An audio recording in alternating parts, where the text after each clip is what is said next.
Lloyd Russell-Moyle has only been an MP for about a year and a half, but he's just come out as HIV positive in a very moving speech to Parliament. I am what the NHS calls HIV positive undetectable. I want to talk to him about how far we've come when it comes to HIV, but how far we've still got to go. When you made your speech in Parliament, you came out as HIV positive. What was that feeling, the build-up to making that speech? And then when you actually said it, and then how you felt afterwards? I mean, talk us through that. I'm someone who, once you make your decision, you're just going to go through it. It's no point in playing on your mind too much. You just plod along and get on with it. And that's how I felt until very near giving the speech.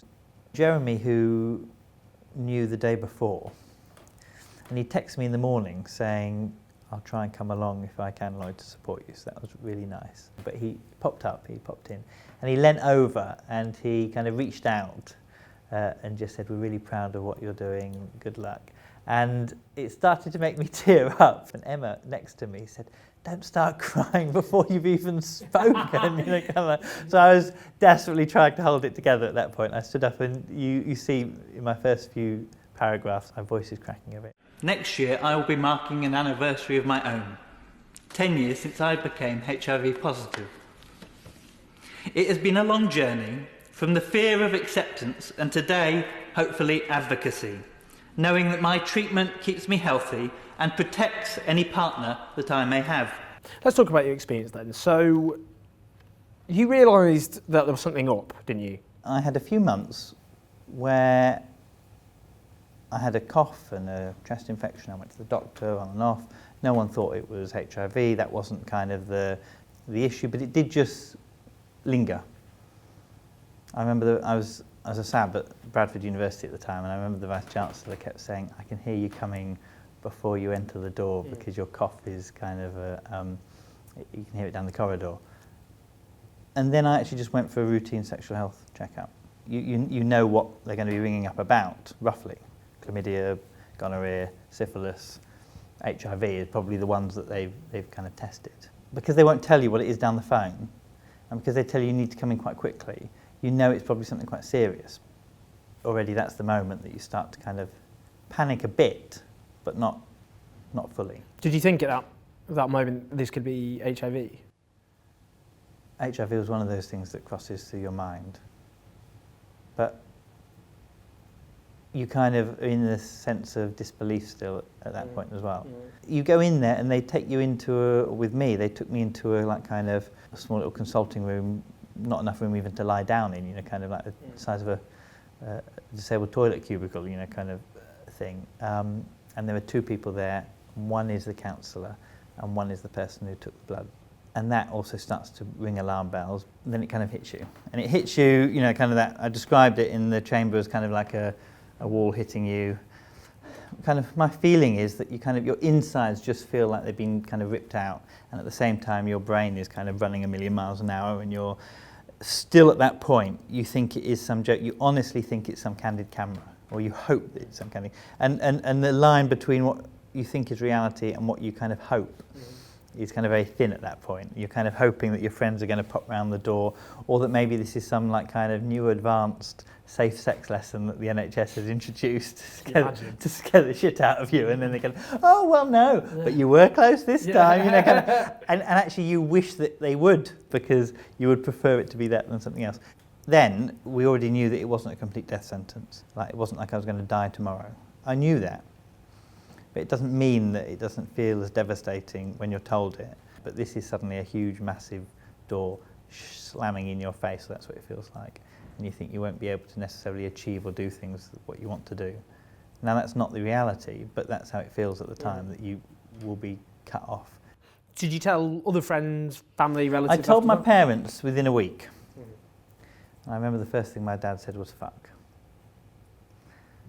Probably quite an appropriate response, really. Then the second kind of discussions are about, particularly with my dad, they're about kind of the science is breaking through, and I think my dad partly used science for him to be able to cope, but that actually really helped me, because if everyone's teary and emotional around you, it doesn't actually always help as well. You sometimes need someone to just say, no, look, here's some research, here's where we can move forward.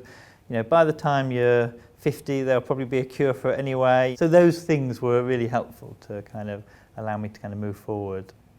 You have to learn how and when to tell people. The selfish bit about the announcement is that hopefully that element is gone or reduced. You know, kind of, you still have to confirm with people at a certain point. But it's got a lot of personal admin out the way in one stroke. Yeah, exactly. You kind of don't, because actually the job of a politician is not just to make personal announcements willy-nilly. It's to make that bridge between what is personal and political. And so it is kind of time to get maximum impact. You know, what am I paid for if it's not to speak up? Those worst case scenarios that rushed through your head when you were told, did they start to disappear in those coming weeks? The kind of death and end of the world fears, yeah. The world has just ended, yeah. Yeah. Then no one's ever going to be love me one. Well, you know, I probably had that beforehand. And I think lots of us go through those phases. We all go through those moments. That's called human existence. Yes. No one loves me in the world. We all have that. So that hasn't gone away. But of course, it's less acute on that particular issue. There are other moments when you get jilted that you suddenly think, like, oh well. So, yes, is the answer. They wash away, and you start to be able to live your life. And it becomes something that you put really at the back of your mind in a lot of respects. I mean, it's one pill a day, and as long as I do that routinely, it shouldn't be a real issue. We both grew up after the kind of full horror of the HIV/AIDS epidemic of the 1980s. It is partly, isn't it, woven into gay, bisexual male identity, what happened in the 80s. The trauma of the HIV/AIDS epidemic, which casts a huge shadow, which we don't really talk about, but it is kind of there, isn't it, if you're gay? It does. I mean, my coming out was less personally traumatic than I think a lot of people. But I think for a lot of people, HIV, not only having HIV is a kind of coming out, but actually the fear of HIV added to the fear of acknowledging their own sexuality. And I think a lot of people, that idea was that being gay was inextricably associated with having HIV and therefore dying. And so we need to try and break that down. You know, the biggest, fastest growing group for HIV infections are straight people at the moment, globally, and even in parts of the UK now. That's partly because, actually, I think the gay community in some respects has got its shit together a bit more than other people. Do you think this helps, you coming out, do you think Hopefully will help take on the internal stigma? Hopefully it does. Immediately, literally immediately, out on the street, we step outside. Someone comes up to me and says, I've just heard what you said. Thank you very much. I have had a call back from the clinic and I've got to go in tomorrow and I'm really scared, but what you said has made me less scared about facing whatever it is. And suddenly you realise that you've made a real impact immediately. Some comments have been really welcome, like that, you know. And some of the supportive comments have been less welcome. You know, Mr. Hunt or the son of... So what did Jeremy Hunt say? Explain.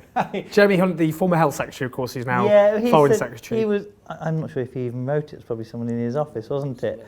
On Twitter, he probably said, oh, right, a nice supportive thing. Oh, big, something like kind of, big, you know, kind of courageous step by Lloyd Russell-Moyle, well done. And I wrote, half of the warm words, but a bit rich seeing that you slashed 600 million from health budgets. What would you say in terms of that Tory record and how it's made the situation worse in practice? Since the Tories have come in, we've had about £800 million worth of cuts in public health. Public health is all the stuff around sexual health, anti-smoking, that stuff that stops you getting ill, the stuff that saves the NHS money, the stuff that you really should be ploughing money into.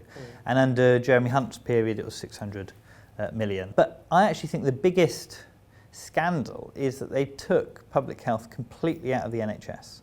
So whereas if you wanted to stop smoking, you go along to your doctor and that will be funded by the NHS programme, or you need a sexual health screen, that will be funded by your local outpatients clinic, most usually.